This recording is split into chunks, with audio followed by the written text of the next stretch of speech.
ముందుగా ఇక్కడికి విచ్చేసినటువంటి ధ్యాన మిత్రులందరికీ కూడా నా ఆత్మ ప్రణామాలు తెలియజేసుకుంటున్నాను. అలాగే బ్రహ్మర్షి పితామహ పత్రిజీ గారికి, రామ్తా విజ్ఞానాన్ని ఇంత అద్భుతంగా మాకు పరిచయం చేసినటువంటి అల్లాబక్షు మాస్టర్ గారికి వేల వేల కృతజ్ఞతలు తెలియజేసుకుంటున్నానండి. నా పేరు మంజుల, మాది హైదరాబాద్. ఎంతమందికి ప్రేమ అంటే నిజమైన వాస్తవం తెలుసు?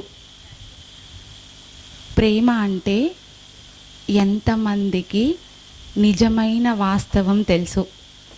ఎవరికైనా ప్లీజ్ తెలిస్తే ఒక్కసారి హ్యాండ్ రైజ్ చేయరా. అన్కండిషనల్ లవ్, ఆప్యాయత. సూపర్ సార్ చెప్పారు, అన్కండిషనల్ లవ్. అసలు అన్కండిషనల్ లవ్ అంటే దానికి మనకు మీనింగ్ తెలుసు చాలామందికి. అంతెందుకు మీతో పాటు నాకు కూడా మీనింగ్ తెలుసు. కానీ మరి ఎలాంటి స్వార్థపూరికమైనటువంటి ఒక ఇది లేకుండా మనం అన్కండిషనల్ లవ్ని మన ఇంట్లో వారితో పాటుగా, మన ఇంటి పక్కన వాళ్ళతో, చుట్టాలతో, ఫ్రెండ్స్తో ఇలా చెప్పుకుంటూ పోతే మన కంటికి ఎవ్వరు కనిపిస్తే వారికి వాళ్ళందరికీ పంచుకుంటూ పోతున్నామా? ఎంతమంది వెళ్తున్నారు? ప్లీజ్ ఒక్కసారి హ్యాండ్ రైజ్ చేయరా. ఎవరైనా అలా వెళ్తున్నారా? వెళ్తున్నారు. సూపర్. అయితే ఇక్కడ 1 మెంబర్ 2 మెంబర్స్ మాత్రమే కాదు హ్యాండ్ రైజ్ చేసేది. ఈ క్వశ్చన్ అడిగినప్పుడు ఈ 3 డేస్ ప్రోగ్రాంలో, ఈ 3 డేస్లో ప్రతి ఒక్కరు కూడా హ్యాండ్ రైజ్ చేయాలి. ఎందుకో తెలుసా? ఎందుకు? ఇక్కడి నుంచి వెళ్ళి ప్రేమను మనం పట్టుకొని వెళ్ళాలి. ప్రేమను మనం పట్టుకొని వెళ్ళినప్పుడు ఈ 3 డేస్లో అసలు ప్రేమ అంటే ఏంటి, ఎవరితో ఎలా ఉండాలి, అసలు ఎందుకు ఉండాలి, ఏంటి, ఈ విషయాలన్నీ కూడా మనం తెలుసుకుందాము. అయితే హిస్టరీ ఆఫ్ లవ్ రామ్తా గారు రచించినటువంటి బుక్ చెప్పినటువంటిది. దీనిని తెలుగులో ప్రేమ మాధుర్యంగా వివేకానంద సార్ గారు దీన్ని తెలుగులోకి అనువాదించడం అయితే జరిగిందనమాట. సో ఇందులో భాగంగా కొన్ని ఇండెక్స్ని అయితే నేను మీ అందరికీ చెప్తాను.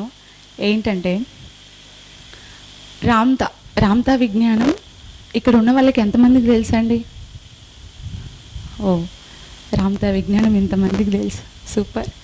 అయితే రామ్తా గారికి ఒక గురువు ఉన్నాడన్న విషయము ఎంతమందికి తెలుసు?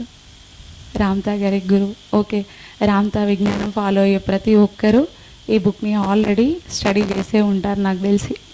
అయితే ఇందులో ముఖ్యంగా మనకు వివేకానంద సార్ 14 అధ్యాయాలుగా మనకు ఇవ్వడం జరిగిందనమాట. దీంట్లో వచ్చేసి ఏంటంటే రామ్తా గారి యొక్క గురువు గురించి, అలాగే ప్రేమే ఓంకారం అనే సనాతన సాంప్రదాయం గురించి, ఇంకా దైవమే ప్రేమ, ప్రేమే దైవం, దైవం అంటేనే ప్రేమ అన్న జ్ఞానం వెనుక దాగి ఉన్న రహస్యం, సత్యం. దైవం తల్లిదండ్రులతో ఎలా ఉంటుంది, దైవం పిల్లలతో ఎలా ఉంటుంది, దైవం సహోదరులతో ఎలా ఉంటుంది, దైవం స్నేహితులతో ఎలా ఉంటుంది, శత్రువులతో ఎలా ఉంటుంది, ప్రేమికులతో ఎలా ఉంటుంది, అలాగే భర్త పాత్రలో ప్రేమ వ్యక్తీకరణ, భార్య భర్త ప్రేమ, అలాగే పెంపుడు జంతువులతో ప్రేమ, ఇరుగు పొరుగు వారితో కూడా ప్రేమ. ఇన్నున్నాయి. చూస్తే బుక్ చిన్నదే, అంతా ఒకటే, ప్రేమ దగ్గరికి వచ్చి ఆగిద్ది మళ్ళీ. మరి దేంది దానికి సపరేట్గా ఎందుకు ఇవన్నీ పెట్టారు 14 అధ్యాయాలుగా? ఎందుకు పెట్టారంటారు? అంత ప్రేమని అని అంటున్నారు కదా, మొత్తం ఏదో ఇదంతా కాన్సెప్ట్ అంతా ప్రేమ మీదే చెప్పేటట్టుంది ఈమె. సరే, అంత బాగానే ఉంది, కానీ ఇంతకీ మరి 14 అధ్యాయాలు ఎందుకు పెట్టారు దీంట్లో? ఎదుటి వాళ్ళు తెలుసుకోవడం కోసం. ఒక్కొక్క దగ్గర కన్ఫ్యూజ్ అయిపోతూ ఉంటామండి. వీడు నా కొడుకు అంటే నా ప్రాణం, వీడినే నేను ప్రాణంగా ప్రేమించాలి, బాగా చూసుకోవాలి, వాడికి ఎలాంటి లోటు లేకుండా అన్కండిషనల్ లవ్ని నేను వీడికి మాత్రమే ఇవ్వాలి అని అనుకొని అక్కడ కొంతమంది ఆగిపోతుంటారు. కొడుకు విషయంలో అవ్వచ్చు, భర్త విషయంలో అవ్వచ్చు, కూతురు విషయంలో అవ్వచ్చు, రిలేషన్స్ అవ్వచ్చు, ఇలా ఇరుగు పొరుగు, పెంపుడు జంతువులు, ఇలా అన్నిటి దగ్గర ఎలా మన అన్కండిషనల్ లవ్ని మనం ఎలా చూపించాలి, ఎలా చూయించాలి అసలు తెలీదు. ఏమో నేను చూయించేదే ప్రేమ, ఇంతేనేమో, ఇంతవరకే నాకు ప్రాప్తం ఉంది, మిగతా వాళ్ళకి అవసరం లేదు, ఫస్ట్ నా ఫ్యామిలీ తర్వాతనే ఇంకేదైనా అనుకుంటారు కదా నార్మల్గా కదా. టెంపుల్కి వెళ్తే గుళ్ళో దేవునికి ఏమని మొక్కుతారండి? ఏమని మొక్కుకుంటారు నార్మల్గా? నేను బాగుండాలి, నా ఫ్యామిలీ బాగుండాలి, అలాగే మా చుట్టాలు బాగుండాలి, ఇంకో స్టెప్ ఎక్కువ వేస్తే మా ఇరుగు పొరుగు వాళ్ళు బాగుండాలి. ఇంకో స్టెప్ అంటే కొంచెం కష్టమే నిజం చెప్పాలంటే కదా. ఎందుకంటే మనకు అంతవరకే తెలుసు. ఎందుకంటే మనం పెరిగినటువంటి వాతావరణం తీరు అట్లాంటిది. మనం ఉన్నటువంటి ఒక ఎన్విరాన్మెంట్ చుట్టూరంగా ఏదైతే ఉందో అందులో మాత్రమే ఉన్నామన్నమాట. దానిని నుంచి కొంచెం పక్కకు జరిగితే ఎంతో అందమైన ప్రపంచం ఉందన్న విషయం మనకు అర్థమవుతుంది. ఆ అందమైన ప్రపంచం ఏంటో తెలుసుకునేదే ఈ ప్రేమ మాధుర్యం, హిస్టరీ ఆఫ్ లవ్. ఎక్సలెంట్గా ఉంటుంది బుక్. ఫస్ట్ రామ్తా గారి యొక్క గురువు గురించి చెప్పమంటారా, లేదు అనంటే వైఫ్ అండ్ హస్బెండ్ ప్రేమ గురించి చెప్పమంటారా? గురువు గారి గురించి. ఓకే. రామ్తా ఫస్ట్ మనం రామ్తా బుక్ చదివినప్పుడు ఎలా ఉంటుందంటే అందులో కరోడు గట్టిన నేరస్తుల్లాగా మనకు కనిపిస్తూ ఉంటాడు. ఎంతోమందిని హతమారుస్తూ ముందుకెళ్తూ స్వేచ్ఛను పరిచయం చేయాలని ఒక ఇదితోటి ముందుకెళ్తూ ఉంటాడు. ఆయనకు తెలిసిందల్లా ఒకటి ధైర్యం, రెండోది ద్వేషం. ఎందుకంటే అతను పెరిగినటువంటి వాతావరణంలో ద్వారా అతను నేర్చుకుంది ద్వేషమే. ఎందుకంటే తనకు ఫ్రెండ్స్ ఇక్కడ ఎవరో హ్యాండ్ బ్యాగ్ మర్చిపోయారు, వచ్చి కలెక్షన్ చేసుకోవాలండి, స్టేజ్ దగ్గర ఉంది. ఓకే. తన తల్లి, చెల్లి, అలాగే తమ్ముడు వీళ్ళందరూ దూరం అయిపోయిన ఒక ఇదితోటి, ఆక్రోధంతో ఆయన యుద్ధాన్ని స్టార్ట్ చేసినప్పుడు ఆయనకు గురువు ఎవ్వరూ లేరు అని చెప్పేసి ఆ ఫస్ట్ బుక్లో నేను కూడా అనుకున్నాను. రామ్తానే తనంతట తానే శ్వాస మీద ధ్యాసను పెట్టి తనకు తానుగానే నేర్చుకొని ఉన్నాడు, గురువు లేడు అంటే ఒక ప్రేమ తత్వాన్ని తెలిపేటువంటి గురువు లేకున్నా ఇంత ప్రేమగా ఎన్నో వేల సంవత్సరాల తర్వాత, 35,000 సంవత్సరాల తర్వాత మళ్ళీ జేజెడ్ నైట్లోకి చైతన్య రూపంలో వచ్చి మనందరికీ ఛానలింగ్ ద్వారా ఎంతో మెసేజ్ని ఇస్తున్నాడు అని అంటే మనం అంటే ఎంత ప్రేమ కదా, మనుషులం మనం, ఎంత ప్రేమ కదా. మరి ఈ ప్రేమతత్వాన్ని ఎవరినకు పరిచయం చేసిండ్రు? ఈయన గురువు ఉన్నారా? ఓన్లీ మెడిటేషన్ చేస్తేనే ఇదంతా తెలిసిందా ఏంది అనేది నాకు ఫస్ట్ బుక్ చదివినప్పుడు డౌట్ వచ్చింది. తర్వాత ప్రేమ మాధుర్యం బుక్ ఎప్పుడో చదివాను. ఈ బుక్ చాలా రోజులు అవుతుంది చదివి కూడా, ఆల్మోస్ట్ ఒక 2-3 months అవుతుంది. అయితే ఎప్పుడైతే బుక్ చదివానో దాంట్లో ఏముందో తెలుసా? రామ్తా గారికి ఒక గురువు ఉన్నారు. ఆ గురువు ఎలా ఉన్నారు అనంటే చాలా ప్రేమతత్వంతో, ఎంతో అసలు అన్కండిషనల్లో అంటే ఏంటో అతని దగ్గర నుండి తెలుసుకోవచ్చు అనేది రామ్తా చెప్పాడు. ఎలా అనంటే రామ్తా ఒక విలేజ్కి వెళ్ళి అక్కడ మొత్తం అంతా కూడా ధ్వంసం చేస్తూ ఉంటాడు. అంటే ఆ విలేజ్కి ఏదో స్వేచ్ఛను అందజేయాలి అని చెప్పేసి వెళ్తాడు. వెళ్ళినప్పుడు అక్కడ ఏమవుతుందంటే ఒక అద్భుతమైన ప్రాంగణాన్ని కూడా ధ్వంసం చేసేస్తాడు. చేసిన తర్వాత ఎంత ఘోరాది ఘోరంగా అందరినీ చంపుకుంటూ వెళ్ళినా కానీ అతను లోపల ఒక బాధ మాత్రం పడుతూ ఉన్నాడు. అయ్యో, ఇంత అద్భుతమైన అందమైన ప్లేస్ నేను పాడు చేశానే, ఇది ఎంతవరకు న్యాయం అన్నట్టుగా అతనిలో అతను మదన పడుతూ ఉన్నప్పుడు అలా చేసుకుంటూ వెళ్తాడు. అయిపోయిన తర్వాత కొద్ది రోజులు అక్కడ ఉండాల్సి వస్తుంది. అక్కడ ఆ ప్రాంతం యొక్క ప్రజలు ఎవ్వరు కూడా రామ్తా పైన కానీ రామ్తా యొక్క సైన్యం పైన కానీ ఒక కోపాన్ని కానీ ఒక ఇదిని కానీ ప్రదర్శించరు. ఎందుకు ఇలా ప్రదర్శించలేకపోతున్నారు అనేది ఆలోచిస్తాడు రామ్తా. ఆ తర్వాత అక్కడ ఆ ప్లేస్ నుండి ఇంకో ప్లేస్కి వెళ్ళే క్రమంలోనే రామ్తా గారి యొక్క గురువు రావడము, అతనితో మాట్లాడడము, నేను నీతో వస్తాను, నన్ను తీసుకెళ్ళు కదా అని చెప్పేసి అనడము, అండంతో తీసుకెళ్ళాలా అనే ఒక ఇదిలో ఉన్నప్పుడు నేను వచ్చేస్తాను, నా అవసరం నీకు చాలా ఉంది అని అంటే, ఏముంది అని చెప్పేసి అడిగినప్పుడు నా దగ్గర చాలా బుక్స్ ఉన్నాయి, చాలా నాలెడ్జ్ ఉంది, అసలు నాకు చాలా అంటే చాలా నాలెడ్జ్ ఉంది, ఆ నాలెడ్జ్ని అంతా నీ దగ్గర నీకు నేను పంచిపెడతాను, చాలా బుక్స్ ఉన్నాయి, ఆ బుక్స్ అన్నీ కూడా నీకు ఎంతో యూజ్ అవుతాయి అంటే, అసలు చదివే రాదు నాకు, ఈ బుక్స్ ఎందుకు, ఈ నాలెడ్జ్ ఏంటి అని అంటే, లేదు నీకు చదువు రాకుంటే ఇంకా నా నాలెడ్జ్ అనేది నీకు ఇవ్వడానికి నేను ఇంకా ఇంకా అవసరం పడతాను, నన్ను తీసుకొని వెళ్ళు కదా అని అంటే, సరే అనుకుంటాడు రామ్తాకి పెద్దగా ఏం అనిపించదు, నాకన్నా పెద్ద ధీరుడా సూర్యుడా అన్నట్టుగా అనిపించిద్ది ఆ టైంలో, ఎందుకంటే అప్పటికి ఇంకా జ్ఞానం కలగలేదు కదా. కానీ విషయం ఏంటంటే అప్పటికి జ్ఞానోదయం స్టార్ట్ అయ్యింది, జ్ఞానం అందుతుంది రామ్తాకి. ఎలాగో తెలుసా చెప్పండి, బుక్ చదివారు కదా, చెప్పండి ఎలా స్టార్ట్ అయింది ఆయనకు ద్వేషము, ధైర్యము, నాకన్నా బలవంతుడు లేడు, నాకన్నా యోధుడు లేడు అనే ఒక ఆలోచన విధానంలో ఉన్న రామ్తాకి ఒక దగ్గర ఆయనకు ఏమనిపించింది, ఆ ప్లేస్ని అంతా కూడా పాడు చేసినప్పుడు, అయ్యో ఇంత ప్లేస్ని, ఇంత అందమైన ఒక నందన వనాన్ని మొత్తం కూడా నేను పాడు చేశాను, నేను పాడు చేసి ఇది స్వేచ్ఛ అని చెప్పేసి నేను ఎలా చెప్పగలుగుతున్నాను, నేను వీళ్ళందరికీ స్వేచ్ఛని ఇచ్చాను అని ఎలా చెప్పగలుగుతున్నాను నేను అని చెప్పేసి అతను ఆలోచనలో పట్టాడు. అంటే ఇక్కడ అతనికి మొట్టమొదటిగా ఆలోచన అనేది రావడం జరిగింది. ఆ ఆలోచన వచ్చిన తర్వాతే గురువు శిష్యులను వెతుక్కుంటూ వెళ్తారు అంట. విన్నారు కదా ఈ మాట చాలా దగ్గర, గురువు శిష్యుల దగ్గరికి వెతుక్కుంటూ వెళ్తారు. ఎప్పుడైతే ఈయనకు రామ్తాకి ఎక్కడైతే తగిలిందో,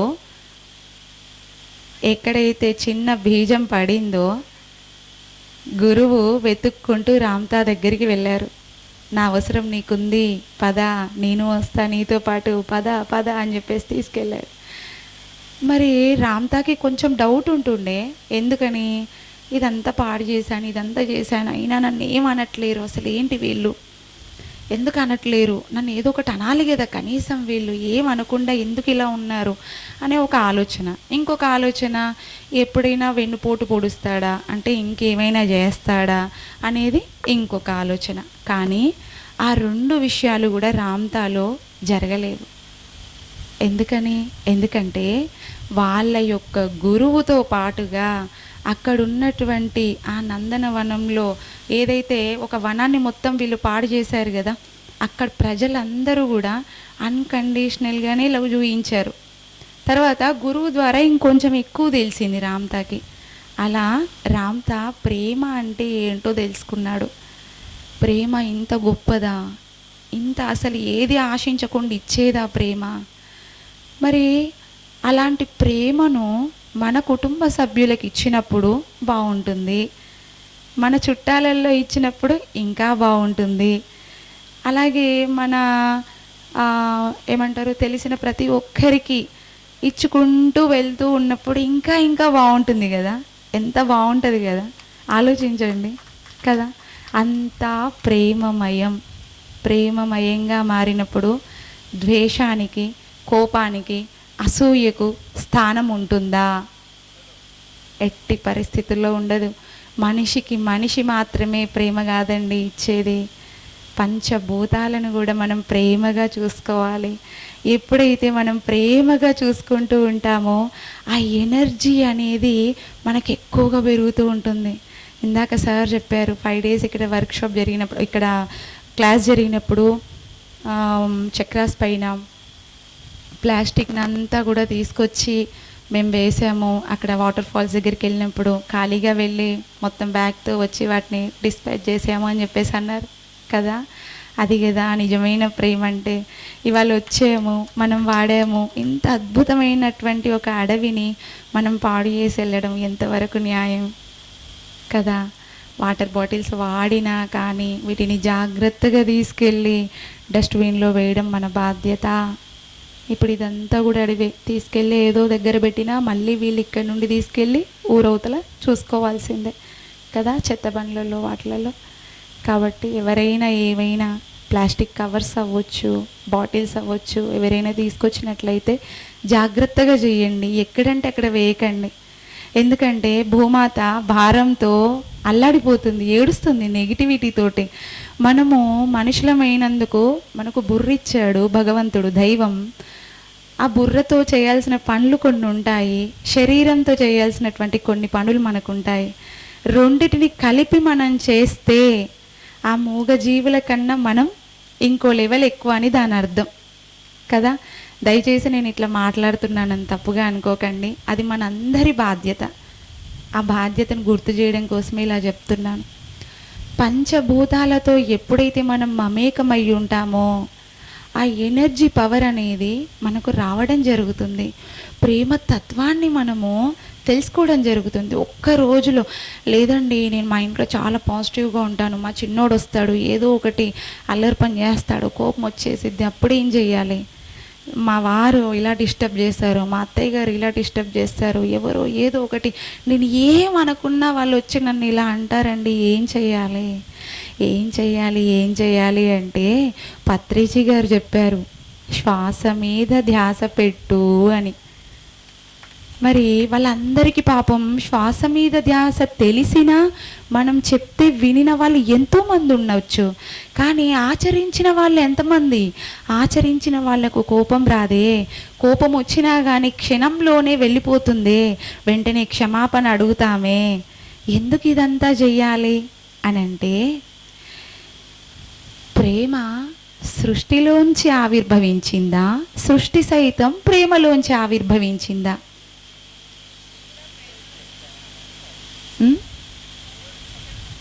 సృష్టి సైతం ప్రేమలోంచి ఆవిర్భవించింది. మహాశూన్యంలో నుండి వచ్చినటువంటి అత్యంత అద్భుతమైనటువంటి ప్రేమతో కూడినటువంటి ఆ యొక్క కాంతి పుంజాలమే మనమంతా కూడా ఆకాశం, నీరు, నిప్పు, భూమి, ఆకు, చెట్టు, చీమ, దోమ, మనిషి, ఇంట్లో పెంచుకునే పెంపుడు జంతువులు అవ్వచ్చు, బయట ఉండేవా జంతువులు అవ్వచ్చు, ఏవైనా కానీ ఈ సృష్టిలోంచే ఆవిర్భవించాయి. మరి అలాంటప్పుడు మనం ఇతరుల మీద కోపం చూపించడం వల్ల మన దైవత్వాన్ని మనం తెలుసుకున్న వాళ్ళం అవుతామా? కాదు కదా. మన దైవత్వాన్ని మనం ఎప్పుడు ఎలా తెలుసుకోగలుగుతాము? ప్రేమతత్వాన్ని పంచినప్పుడే. ఆ ప్రేమతత్వాన్ని ఎంతైతే పంచుతామో సమస్త సృష్టి సైతం మన కోసం పని చేయడం స్టార్ట్ చేస్తుంది. మనం అడగాల్సిన అవసరం లేదండి, అడగాల్సిన అవసరం అస్సలు లేదు. రీసెంట్గా నా దగ్గరికి ఒక కేసు వచ్చింది. ఏంటంటే లవ్ మ్యారేజ్ వాళ్ళది. సమ్ ఇష్యూస్ వల్ల బ్రదర్స్ సిస్టర్స్ విడిపోయారు. తను ధ్యానంలోకి వచ్చిన తర్వాత ఆ ధ్యానం చేస్తూ ఉంది. కర్మ అంటారు, ఇది అంటారు, కళలు అంటారు, అంటే ఒక్కొక్కరి దగ్గర ఒక్కొక్క జ్ఞానాన్ని పొందిన వాళ్ళే ఉంటారు. నేను కూడా ఒక్కొక్క జ్ఞానం పొందుతూ రామ్తా విజ్ఞానం వరకు నేను రాగలిగాను. అన్ని జ్ఞానాల కన్నా నేను అలా పట్టుకుంది ఏంది అంటే ఈ రామ్తా విజ్ఞానం. ఈ ఒక్కదాన్ని పట్టుకుంటే సమస్తం జయించవచ్చు, సమస్తం నాలోనే ఉన్నాయి, అన్నిటినీ నేను జయించగలను అన్న ఒక ధైర్యం, ఒక మెలకువ, ఒక నన్ను నేను జ్ఞాపకం చేసుకోవడం అనేది జరిగిందనమాట. నన్ను నేను చూసుకున్నాను. రామ్తా విజ్ఞానం నేను స్టార్ట్ చేసినప్పటి నుండి ఎవరు ఏ జ్ఞానాన్ని చెప్పినా కానీ పిల్ల కాలువలన్నీ కలిసి మెయిన్ నదిలోనే కదా కలవాల్సింది. పిల్ల కాలువలన్నీ వెళ్ళి మెయిన్ నదిలోనే. ఇందాక ఒక గురువుగారు చెప్పారు, అమ్మగారు ఏమని, సత్యాన్ని తెలుసుకోండి, సత్యం సత్యం సత్యం. ఆ సత్యం ఏంటి నేను చెప్పాలా? నాకు తెలిసింది, నేను అనుభవిస్తుంది, నేను తెలుసుకుంది, నేను ఆచరిస్తుంది. తెలుసుకున్నంత మాత్రాన లాభం లేదండి, దాన్ని ఆచరించగలగాలి. ఆచరించినప్పుడు మాత్రమే దానిలో ఉన్నటువంటి ఒక మధురమైన అనుభూతిని మనం పొందగలుగుతాము, ఇతరులకు మనం చెప్పగలుగుతాం కదా. ఆ సత్యం ఏంటంటే నేనే ప్రేమ, నేనే దైవం, సమస్త సృష్టిని సృష్టించింది నేనే, శూన్యంలో నుంచి వచ్చింది నేనే, ఆ కాంతి పుంజాన్ని నేనే. దానికి ఎంతైతే శక్తి ఉందో అంత శక్తి నాకుంది. కానీ కొన్ని వందల సంవత్సరాలు ఈ శరీరాన్ని డ్రెస్ వేసుకున్నంత ఈజీగా వేసుకోవడం వదలడం, వేసుకోవడం వదలడం, వేసుకోవడం వదలడంలో కొన్ని మన సబ్కాన్షియస్ మైండ్లో ఫీడ్ అవ్వడం వల్ల మనమే దైవాలమన్న విషయాన్ని మనం మర్చిపోయాము. దైవాలమన్న విషయాన్ని మనం ఎప్పుడైతే గుర్తించి దాన్ని గట్టిగా పట్టుకుంటామో అప్పటి నుండి లైఫ్లో మిరాకిల్స్, ఫ్యామిలీలో మిరాకిల్స్, చుట్టుపక్కల వాళ్ళలో మిరాకిల్స్, ఇలా చెప్పుకుంటూ పోతే ఈ జగమంతా కూడా మిరాకిల్స్తో నిండిపోతుంది. పక్కన వచ్చి ఎవడైనా కొట్టడానికి వచ్చినా కానీ ఏంటయ్యా కొట్టడానికి వచ్చామని అంటాం తప్ప, ఏరా నువ్వెవడరా నన్ను కొట్టడానికి వచ్చావు అన్న మాట గొంతు లేవదు. ఆ ప్రేమను ప్రతి ఒక్కరూ కూడా ఆస్వాదించాలి. ఆ చిరు ప్రయత్నమే ఈ యొక్క నేను చెప్పేటువంటి మాటలు.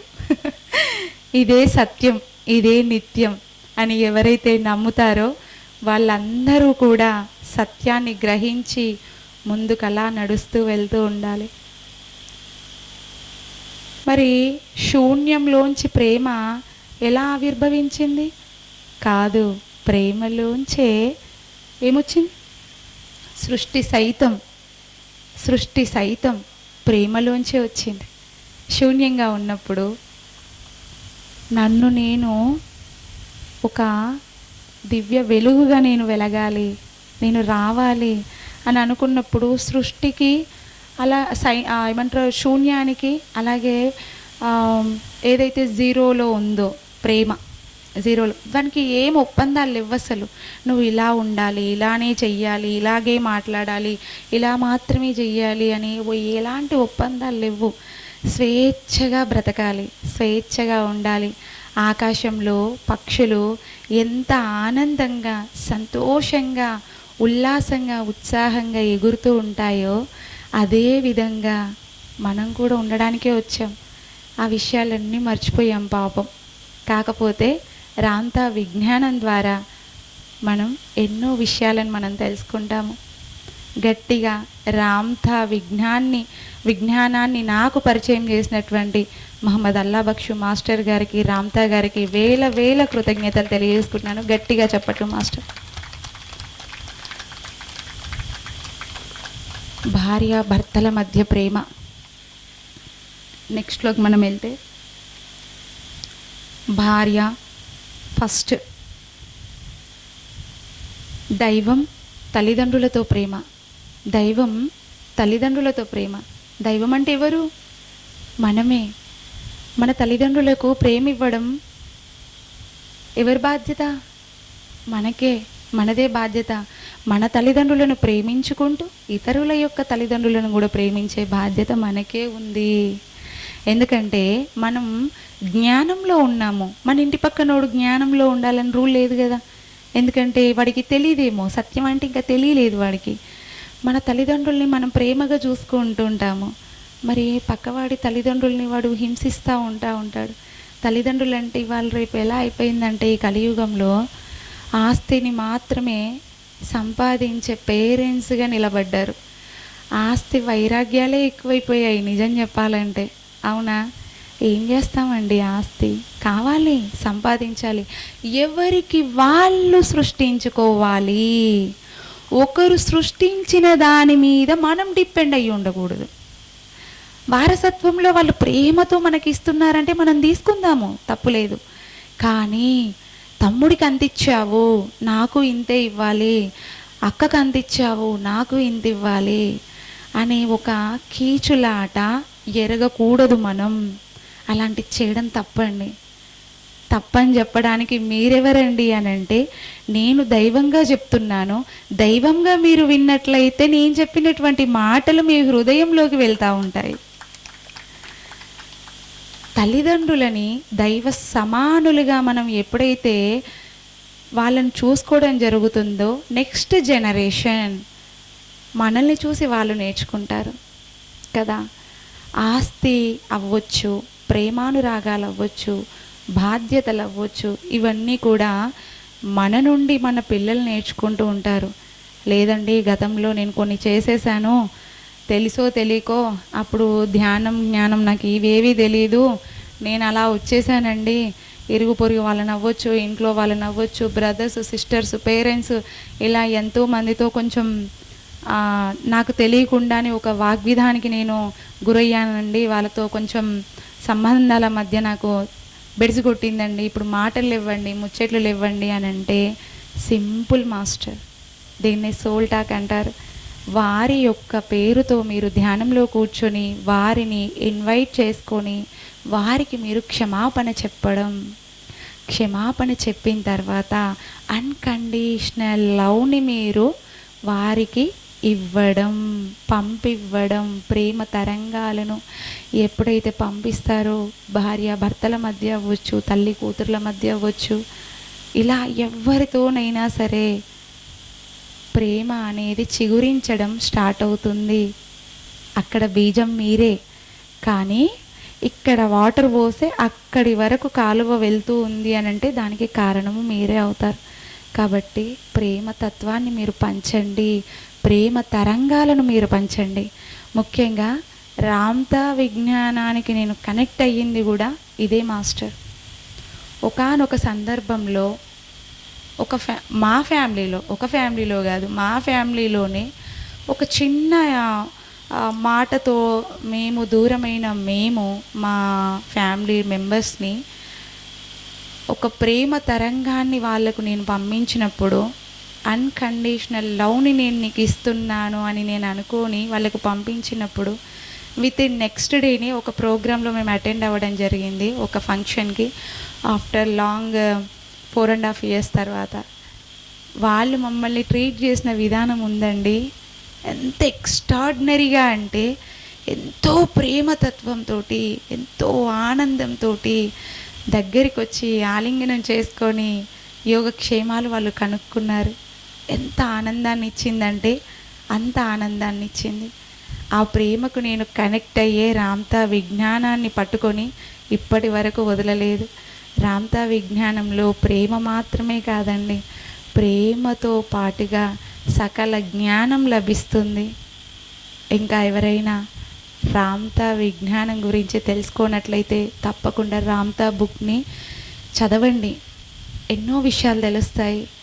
కొంచెం ఉక్కిరి బిక్కిరి అయినట్టుగా అనిపిస్తుంది స్టార్టింగ్లో, అర్థం కానట్టుగా, మళ్ళీ చదవండి, మళ్ళీ అర్థమైపోతుంది.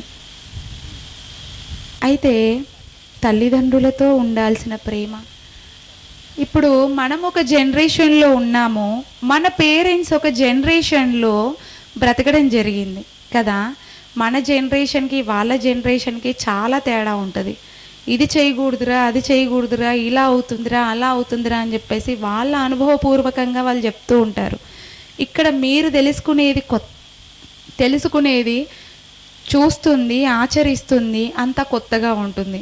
ఉన్నప్పుడు వాళ్ళు ఇలా చేయకూడదు, అలా చేయకూడదు అంటే వాళ్ళను కీసరించుకోవడము, లేదంటే మాటకు మాట సమాధానం చెప్పడం కాదండి. ఏంటంటే అలా కాదు ఇలా అని ఓపికగా, ప్రతి ఒక్కరు మాస్టర్స్ కావాలన్నారు పత్రిజీ గారు.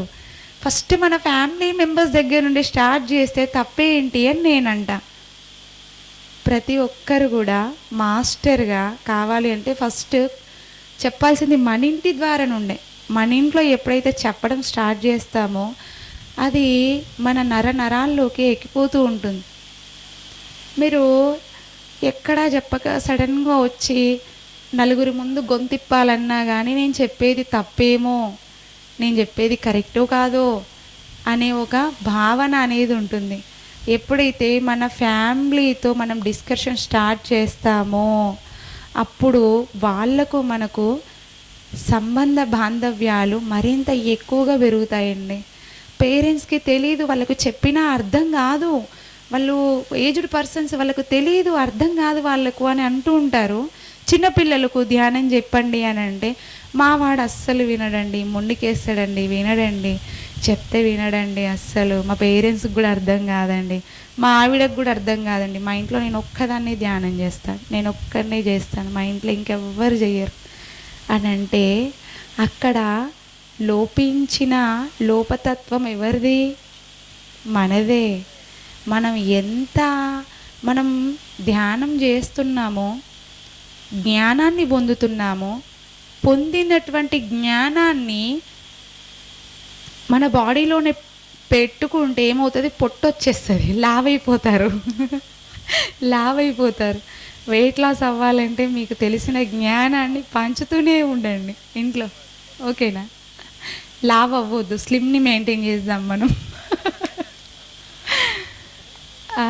ఆరోగ్యకరమైన ఆనందంతో కూడినటువంటి జీవితాన్ని మనం పొందుదాము. ఈ సృష్టిలో ప్రతీది కూడా అనుభూతి చెందడం కోసం మనం వచ్చాం మాస్టర్స్ ఇక్కడికి, ఈ భూతలం మీదకి. ప్రతీది కూడా అనుభూతిని చెందడానికి వచ్చాము. ఆ అనుభూతి చెందేదేదో అద్భుతంగా చెందుదాం కదా, ఆనందంగా చెందుదాం కదా.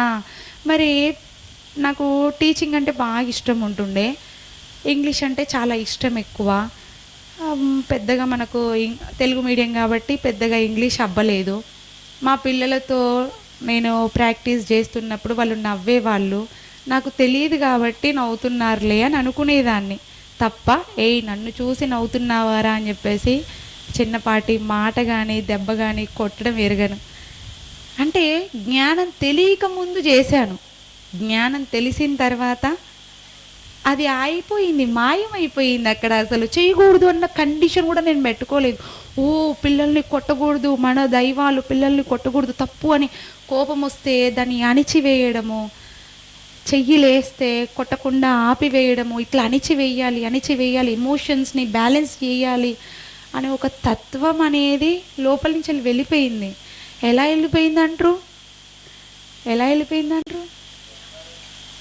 ధ్యానం ద్వారా. ధ్యానం చేస్తున్నాము, జ్ఞానాన్ని పొందుతున్నాం.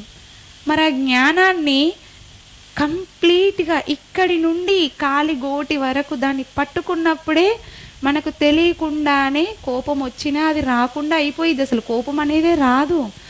అది సాధ్యమా? ప్రాక్టికల్ లైఫ్లో నిజంగా సాధ్యమా? సాధ్యమే అంటున్నారా సార్, మేడం? సాధ్యమే. నేను సాధ్యం చేశాను. నాకు ప్రాక్టికల్స్ అంటే చాలా ఇష్టం. నేను ఏదైనా తెలుసుకున్నాను అంటే దాన్ని పట్టుకొని ప్రాక్టీస్ చేస్తాను. ప్రాక్టికల్గా నాకు అది లేదు అంటే నేను దాన్ని అసలు చేయడం మానేస్తాను, దాన్ని ముట్టుకోని ఇంకా. అలా ప్రతి ఒక్కరు చేయగలిగితే ప్రతి ఒక్కరి ఇంట్లో ధ్యానులుగా ఎందుకు మారారు? అవుతారు కదా. సరే, ధ్యానం చేయకపోవచ్చు, అట్లీస్ట్ ప్రేమతత్వంతో ఉంటారు కదా. సత్యం అనేది మనం ఏ విధంగానైనా వాళ్ళకు పంచొచ్చు. ధ్యానం చేస్తేనే వాళ్ళకు జ్ఞానం వస్తుంది అని గట్టిగా మనం చెప్పి కూర్చోబెడితే, నా కొడుకుని పో అమ్మ పో, నువ్వు భలేగున్నావు, నేను ఆడుకోవాలి, నువ్వు భలేగున్నావు, నన్ను ధ్యానం చేయమంటున్నావు అని అంటాడు కదా. ఫస్ట్ మన మాట తీరు, మన నడవడిక ఎప్పుడైతే మారుతుందో మన కుటుంబంలో సంబంధ బాంధవ్యాలు మారడం జరుగుతాయి. అలాగే మన ఇంటి పక్కన, మన చుట్టాలల్లో మనం ఎక్కడ కలిస్తే అక్కడ, ఒక బస్సు ఎక్కి వెళ్తూ ఉంటాం, పక్కన వాళ్ళు కొంచెం జరగండి మేడం అని అంటుంటారు. అక్కడైనా సరే మనకెవరో ముక్కు ముఖం తెలియని వాళ్ళైనా సరే అలాంటి వాళ్ళతో ఉన్నప్పుడు కూడా ఎంతో ప్రేమానుభూతిని మనం చెందగలుగుతాం. చాలామంది ఏమనుకుంటారండి, నేను, నా భర్త, నా పిల్లలు, నా కుటుంబం ఇంతవరకే అని చెప్పేసి అనుకుంటూ ఉంటారు కదా. కానీ కాదు. ఆనందంగా ఉండాలి అని అంటే నా కొడుకుంటేనే నేను ఆనందంగా ఉంటా, నాతో పాటు టూర్కి నా భర్త వస్తేనే నేను ఆనందంగా ఉంటా, వేరే వాళ్ళతో నేను కంఫర్ట్గా ఉండలేను. ఒక ఎన్విరాన్మెంట్కి నేను బాగా అలవాటు పడిపోయాను, ఇంకో ఎన్విరాన్మెంట్లో నేను ఉండలేను, నా వల్ల కాదు, నేను అడ్జస్ట్ అవ్వలేను అని చెప్పి చాలామంది అనుకుంటూ ఉంటారు. ఎందుకలా అనుకోవడం? మనం ప్రేమతో చూస్తే చెట్లు సైతం మనతో మాట్లాడతాయి. ప్రతి గడ్డి పరక మన కృతజ్ఞత కోసం ఎదురు చూస్తున్నట్టుగా అనిపిస్తుంది. అలాగే పంచభూతాలు మనతో మమేకమై ఉన్నప్పుడు ఎంత ఎనర్జీ పవర్ని ఫీల్ అవుతాం కదా ధ్యానంలో. ఆ ఎనర్జీ పవర్ని ధ్యానం చెయ్యకున్నా కానీ ప్రేమతత్వంతో ఉంటే ఆ ఎనర్జీ పవర్ని మనం పొందగలుగుతాము. జస్ట్ ప్రాక్టీస్ చేయండి. నేను చెప్పింది ఏది నమ్మొద్దండి. ఇక్కడ నేను చెప్పింది ఏది నమ్మొద్దు. జస్ట్ మీరు ప్రాక్టీస్ చేయండి. 3 days ఉంటున్నారు. ఫోన్లన్నీ ఆటోమేటిక్గా స్విచ్ ఆఫ్. అంటే ఫొటోస్ దిగడానికి ఉంటాయి తప్ప ఫోన్లు హలో హాయ్ బాయ్ చెప్పుకోవడానికి మనల్ని ఎవ్వరు డిస్టర్బ్ చేసే వాళ్ళు ఉండరు. ఎందుకంటే నో సిగ్నల్ కాబట్టి. ఈ 3 days ఇక్కడికి వచ్చారు మీరంటే మిమ్మల్ని మీరు కొత్తగా చూసుకోండి. కొత్తగా చూసుకున్నాము, మమ్మల్ని మేము తెలుసుకున్నాము అని మీకే అర్థమైపోతుంది ఆటోమేటిక్గా. ఎందుకంటే మనము కుటుంబంలో నుండి వ్యవస్థ నుండి బయటికి వచ్చాము. వ్యవస్థ నుండి అంటే వ్యవస్థ మన ఇంటి చుట్టుపక్కల వాళ్ళు, ఫ్రెండ్స్, రిలేటివ్స్ ఇలా ఉంటారు కదా. వీళ్ళ దగ్గర అమ్మో డ్రెస్ వేసుకోకూడదు. కొంతమంది ఈ డ్రెస్ వేసుకుంటే కోప్పడతారు. ఆ డ్రెస్ వాళ్ళకి పాపం ఇష్టం ఉంటుంది వేసుకోవాలని. పక్కన వాళ్ళు ఏమో అనుకుంటారు, ఏంటో ఏమైనా అనుకుంటారేమో, వద్దులే అని చెప్పేసి అలా ఆగుతూ ఉంటారు. ఎగ్జాంపుల్ చెప్తున్నాను. ఇక్కడ మిమ్మల్ని ఆపేవాళ్ళు ఎవ్వరూ లేరు. ఆనందంగా ఈ 3 daysని ప్రేమ తత్వంతో ముందుకెళ్ళండి. ఈ బుక్ మొత్తము నాకు అల్లబక్ష సార్ చెప్పారు, 3 days సెషన్ ఉంటుందమ్మా, 1 hour డైలీ ఉంటుంది, 1 hour తీసుకోండి అని చెప్పేసి. నాకు అనిపించింది ప్రేమను ఒక్కదాన్ని పరిచయం చేస్తే సరిపోతుంది కదా, 3 hours మళ్ళీ నేను చెప్పిందే చెప్పి ఏముంది అక్కడ, చెప్పేదంతా ఒక్కరోజే చెప్పేస్తాను. ప్రేమ ప్రేమ ప్రేమ, పంచభూతాలతో ప్రేమతో మమేకం అవ్వండి. మీ సోల్ మీతో మాట్లాడడం జరుగుతుంది, జరగాలి కూడా. అదొక సంకల్పం పెట్టుకోండి, మీ ఆత్మ మీతో మాట్లాడాలి అని. ఖచ్చితంగా ఎవరైనా ఏదైనా ఒక ఇది కావాలి, ఇది జరగాలని ఉంది అని మీరు అనుకొని వచ్చినా సరే, కోరికలు అలాంటివి ఏవైనా ఉన్నా సరే, ప్రేమతత్వంతో ఈ ప్రకృతిలో మీరు మమేకమైపోండి. ఎప్పుడైతే మీరు మమేకమైపోతారో మీ మనస్సు మీ నుండి పక్కకు జరిగి మీ సోల్తో జర్నీ స్టార్ట్ చేస్తారు. ఈ 3 days కూడా ప్రేమ తత్వాన్ని మీరు పొందగలుగుతారు. అల్లబక్ష సార్ ఒక సెషన్లో అన్నారు, లవ్కి ఒక గురువు ఉన్నారు అని చెప్పేసి. మీ లవ్ గురువు ఎవరో చెప్పండి అని. ఫస్ట్ స్ట్రైక్ అయిన మాట నాకు రామ్తా లవ్ గురువు. ఎందుకంటే ప్రేమ మాధుర్యం 2 months బ్యాక్ నేను స్టడీ చేసినప్పుడు అందులో పట్టుకున్న ఆ పాయింట్ ఎంత ఆయనకు ఆలోచన వచ్చింది, అయ్యో నందనవనాన్ని సైతం నేను పాడు చేశాను, ఇక్కడ వాళ్ళందరూ బాగానే ఉన్నారు, వీళ్ళు బాగాలేరు, వీళ్ళకు స్వేచ్ఛని ఇద్దామని అనుకొచ్చానే నేను అని ప్రేమతత్వాన్ని ఆయన చూపించడం జరిగింది. ఆ తర్వాతే గురువు శిష్యుడిని వెతుక్కుంటూ వెళ్ళడం జరిగింది. ఆ ప్రేమ మనలో కూడా ఉంది. దానిని మనం ఈ 3 రోజుల్లో తవ్వి బయటికి తీద్దాం. వీలైనంత వరకు సింగిల్గా ఉండడానికి ట్రై చేయండి. ఇంకా వేరే విషయాల గురించి కాకుండా ప్రేమతత్వంతో ఉండండి, ప్రేమతో మమేకం అవ్వండి. ప్రకృతే మీరే ప్రకృతి. ఆ విషయాన్ని మీరు గట్టిగా పట్టుకున్నప్పుడు నడిచే ప్రతి అడుగు, మీరు వేసేటువంటి ప్రతి అడుగు కూడా మీ కాలి స్పర్శకు ఆ భూమి తగిలి పరవశించి ఆనందాన్ని వ్యక్తం చేస్తూ ఉంటుంది. తెలుసా మీకు? ప్రతి ఇసుక రేణువు కూడా ఆనందాన్ని వ్యక్తం చేస్తూ ఉంటుంది. ప్రతి చెట్టుతో మాట్లాడొచ్చు, పుట్టతో మాట్లాడొచ్చు, ఏటితో మాట్లాడొచ్చు, మీ సోల్తో మీరు కూడా మాట్లాడొచ్చు masters. Thank you so much.